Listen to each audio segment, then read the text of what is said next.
నిన్నటి వరకు ధైర్యంగా ఏదో రకంగా వచ్చేసింది. తర్వాత ఈడీ విచారణ జరుగుతుంది. ఫస్ట్ డే అడిగిన క్వశ్చన్స్, సెకండ్ డే అడిగిన క్వశ్చన్స్ అన్నీ వినింది. వాళ్ళేమో ఏదున్నా ఆధారాలతో మాట్లాడుతున్నారు. ఇంతకుముందు అరెస్ట్ అయిన వాళ్ళందరూ ఏం తక్కువ మనుషుల వాళ్ళు ఏమైనా?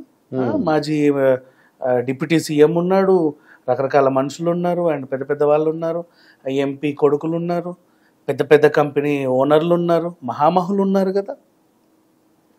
వాళ్ళందరూ కూడా ఏదో కావాలని ఈవిడ పేరు చెప్పినట్టుగా ఈవిడ ఎలా క్రియేట్ చేసిందంటే, వాళ్ళందరూ కూడా అప్రూవల్గా మారిన వాళ్ళు ఎవరైతే ఉన్నారో వాళ్ళు నిజంగా అప్రూవల్గా మారలా. ఈడీ కావాలని వాళ్ళ మీద థర్డ్ డిగ్రీ ప్రయోగించి చిత్రహింసలు పెట్టి కాళ్ళు కట్టేసి పైకేసి తల కిందికి వేలాడదీసి నూనెలో ముంచి తీసి చెప్పు అని బలవంతంగా చెప్పించేశారనమాట. అప్పుడు ఈ చిత్రహింసలు తట్టుకోలేక సరే మీరు అనుకున్నదే మేము చెప్తాము మేము అప్రూవల్గా మారిపోతామని వాళ్ళు మారిపోయారు. ఇప్పుడు ఈమె కూడా ఏమనింది, నన్ను మీద కూడా థర్డ్ డిగ్రీ ప్రయోగిస్తారేమో. రేపటి రోజు నేను ఒకవేళ ఒకవేళ నేను ఒప్పుకున్నా, నేనే చేశానని ఒప్పుకున్నా, కవిత నిజం చెప్పినట్టు కాదు, కవిత ఒప్పుకున్నట్టు కాదు. పోలీసులు కవిత మీద థర్డ్ డిగ్రీ ప్రయోగించి బలవంతంగా ఆవిడ చేత చెప్పు అని మెడబట్టి గట్టిగా పిసికితే చెప్పినట్టు, సరే అన్నట్టు. ఇలా వ్యవహరిస్తుంది ఈడీ. అందుకే నేను సుప్రీంకోర్టుని ఆశ్రయించాను.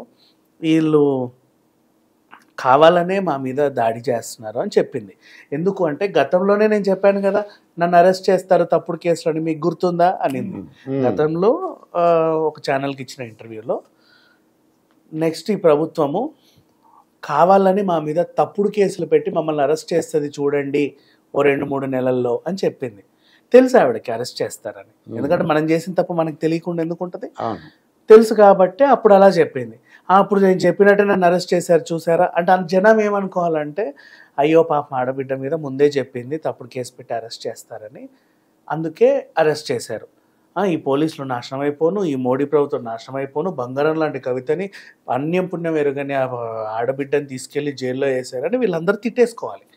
అలా దానికి ఇవిడ ప్రిపేర్ చేసింది. అండ్ నెక్స్ట్ దానివల్ల ఇంకోటి, నా మీద థర్డ్ డిగ్రీ ప్రయోగిస్తారు అని ఎప్పుడైతే గట్టిగా చెప్పిందో, అది ఏం చేసిందంటే ఇండైరెక్ట్గా హింట్ ఇచ్చింది బీఆర్ఎస్ వాళ్ళకి. గొడవలు చేయండి రా రోడ్డెక్కి, ధర్నాలు చేయండి రా రోడ్లెక్కి, దిష్టి బొమ్మలు దహనం చేయండి, గొడవలు చేయండి, కార్ల అద్దాలు బస్సుల అద్దాలు పగలగొట్టండి, పెద్ద పెద్ద అల్లర్లు చేసేయండి అని ఇండైరెక్ట్గా చెప్పింది అంతే. కానీ వాళ్ళు చేసే ప్రయోజనం అంటే చేసే దాఖలాలు లేవు. ఎందుకంటే అర్థమైపోయింది వాళ్ళకి, ఓ నీ అమ్మ ఇన్నాళ్ళు మేము చేసింది ఇదా అని.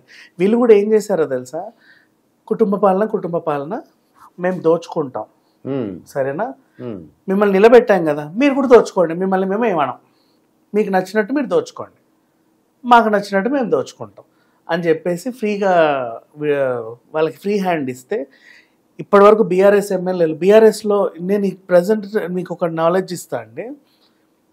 ఏపీలో మనకు ప్రతి ఒక 10 మంది రాజకీయ నాయకులు ఇట్లా పట్టుకుంటే కనీసం 5-6 పేర్లు మనకు తెలిసిపోతాయి.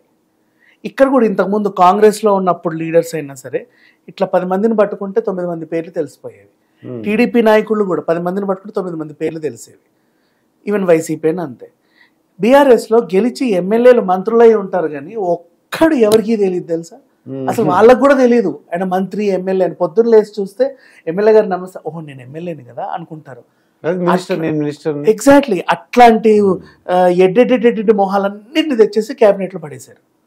అసలు బాబోయ్ గ్రేట్ అసలు నిజంగా చెప్పాలి అంటే. సరే ఏదో ఒక రకంగా మొత్తానికైతే 10 ఏళ్ళు దేశాన్ని రాష్ట్రాన్ని సర్వనాశనం చేశారు. ఇప్పుడు బయటపడుతున్నాయి వాళ్ళ ఒక్కొక్క చిట్టా అంతా. సో కవిత అరెస్ట్, దీని తర్వాత నెక్స్ట్ వాళ్ళ అన్నని కూడా అరెస్ట్ చేస్తారు, ఆ తర్వాత సూత్రధారి అయినటువంటి వాళ్ళ డాడీని అరెస్ట్ చేస్తారు. పాపం ఎందుకో ఈవిని పెళ్లి చేసుకున్న పాపానికి వాళ్ళ ఆయన్ని కూడా అరెస్ట్ చేస్తారు. వీళ్ళు వ్యవహరించిన తీరును బట్టి వాళ్ళు కూడా పనిష్మెంట్ అనుభవించాల్సిందే. ఈ మనలో ఎటువంటి మార్పు చేర్పులు అనేవి మాత్రం ఉండవు. కాకపోతే ఇవన్నీ మొసలి కన్నీరు కారుచుకుంటా ఊరికే కావాలని ఏం చెప్తుంది. ఇప్పుడు రేపటి రోజు నేను నిజం ఒప్పుకుంటే అంటే చచ్చినట్టు ఒప్పుకుంటావు, బికాజ్ ఇప్పటివరకు అరెస్ట్ అయిన వాళ్ళు అందరు నీ పేరే చెప్పారు. వాళ్ళు చేసిన తప్పేంటంటే యాక్చువల్గా నువ్వు ఆశ పెట్టావు, వాళ్ళు ఆశ పడ్డాడు అంతే, ఓ పావులకు ఆశ పడ్డాడు. నేను ఈ నా పేరు మీద రాయించండి, నేను 100 కోట్లు ఆయనకి ఇస్తా అంటే కానీ పర్వాలేదు, ఓకే నా తరఫున వెళ్తాడు, 10 పొరకో నేను తినొచ్చు అని చిన్న కకృతి పడ్డారు వాళ్ళు, అంతే. దానికి పాపం శిక్ష అనుభవిస్తున్నారు, నిజం ఒప్పేసుకున్నారు, అప్రూవల్గా మారిపోయారు. దానికి ఈవిడ ఏమంటుంది, అంత మహామహులు అందరూ కూడా ఈవిడ్నే ఎందుకు ఇరికించాలండి? ఇంకెవరి పేరైనా చెప్పుకోవచ్చు కదా, వాళ్ళు చెప్పుకోవచ్చు, ఎవరి పేరైనా చెప్పుకోవచ్చు. ఈవిడ పేరే ఎందుకు చెప్పాలి? ఈవిడ్నే ఎందుకు ఇరికించాలి? ఎవరిని తట్టు ఏ మూలకెళ్ళు లాస్ట్కి అక్కడ కవిత దగ్గరే ఎండ్ అవుతుంది, ఎవరిని పట్టుకున్నా సరే.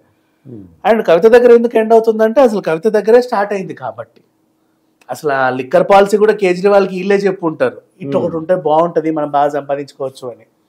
ఆ పిచ్చోడు పాపం అయినా కానీ సామాన్యుడి నుంచి సీఎం అయ్యాడు కదా, ఈ తెలివితేటలన్నీ లేవు, నమ్మేశాడు. అదే పంజాబ్కి డబ్బులు పంపించాలండి ఎలక్షన్, అదే గోవాకి డబ్బులు ఎలక్షన్. అవును, నాకు తెలిసి కేజ్రీవాల్ని కూడా అదేంటి పాడు చేసింది వీళ్ళే.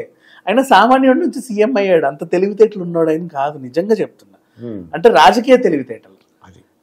ఫస్ట్ గెలిచినప్పుడు ఆయన ఐఏఎస్ ఆఫీసర్ అయ్యి ఉండొచ్చు కానీ తెలివితేటలు లేవు, ఇవి లేవు. వీళ్ళు ఆశ పెడితే అవును కదా అని ఆశ పడ్డాడు, ప్రలోభానికి గురయ్యాడు, కానీ ఈ ప్లానింగ్లు చేసే తెలివితేటలు లేవు.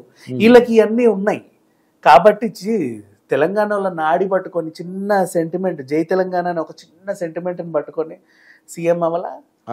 మరి చిన్న సెంటిమెంట్, ఆ కవిత చిన్న సెంటిమెంట్, బతుకమ్మ అనే చిన్న సెంటిమెంట్ బట్టి మహిళలందరినీ దగ్గర అవ్వాలా?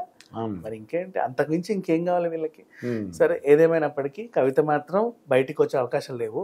అండ్ ఇంకొకటి, ఇన్ని ఏడ్చే బదులు, ఇన్ని పెడబొబ్బాలు పెట్టే బదులు, ఇంత హింస అనుభవించే బదులు, వాళ్ళ మీద వీళ్ళ మీద దుమ్మెత్తి పోసే బదులు అదేదో ఒప్పుకుచావచ్చు కదా కనీసం. అట్లీస్ట్ ఒప్పుకుంటే నువ్వు ఏదో కొన్ని రోజులు ట్రయల్ నడిచేది, ఎలాగోలా మీ వాళ్ళు పావులో ₹10 కట్టి నేను బయటికి తీసుకొస్తారు కదా, అది ఒప్పుకోవచ్చు. నేను ఒప్పుకోనంటే ఒప్పుకొని అంటున్నావు, వాళ్ళు కూడా చిత్రహింసలు పెడతారు కదా. ఆవిడేంటి భానుప్రియ మీనా గారు ఏం తక్కువ మనిషి కాదు, మంచి తొక్కి నారదీస్తుంది. ఈవిడ ఇలాగే ఉంటాయి. రేపటి రోజు ఇంకా అండి ఇప్పుడు ఏమంటుంది కదా, 3rd డిగ్రీ నా మీద ప్రయోగిస్తారు అని. నువ్వు నిజం చెప్పకపోతే అదే ప్రయోగిస్తారు, మరి చెప్పిచావు అదేదో, ఎవడొద్దన్నాడు? నాకు ఎవరో అన్నారన్నమాట, కవిత అంటే పద్యం అనుకున్నారా, కవిత అంటే మద్యం అన్నాడు. అంటే ఒక మనిషి వచ్చినప్పుడు తర్వాత ఇంక అంతేలే, రకరకాల ట్రోల్స్, రకరకాల నేమ్స్ పుట్టుకొస్తాయి, అది పెద్ద విషయమేం కాదు.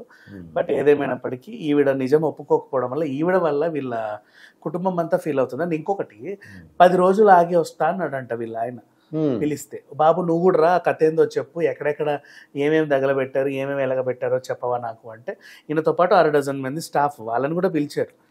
పిలిస్తే ఈయన నేను ఇప్పుడు రాను, నేను 10 రోజుల తర్వాత వస్తా అన్నాడు. కనీసం పోనీ ములాఖత్కి వచ్చినప్పుడు ఇట్లా మెడబట్టుకొని తీసుకెళ్ళి లోపలేద్దాం అనుకున్నారు, అక్కడికి కూడా రావట్లా.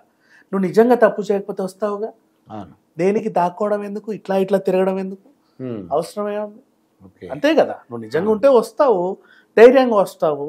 నువ్వు ఏదో చేసావు కాబట్టి 10 రోజులు కావాలి, దానికి తగ్గట్టు అంటే 10 రోజులు దీంట్లో వెళ్ళి వీళ్ళ అన్నయ్య ఢిల్లీ వెళ్ళి వాళ్ళ కాళ్ళు వీళ్ళ కాళ్ళు పట్టుకొని నెత్తిని చల్లుకొని వస్తాడు.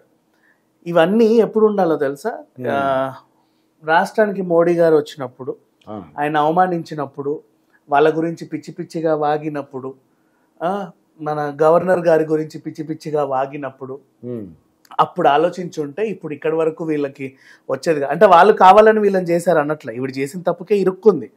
కాకపోతే ఏంటంటే అప్పుడు కనుక వీళ్ళని ఏం అనకుండా సైలెంట్గా ఉంటుంటే ఇప్పుడు కలిసి వీళ్ళు సహాయమైనా చేసేవాళ్ళు కదా. నోటి మాట పాపం పోనీలేండి, చూడండి, ఒక వారం 10 రోజులు టైం ఇవ్వండి, లేదా వదిలేయండి అని చెప్పేవాళ్ళు కదా.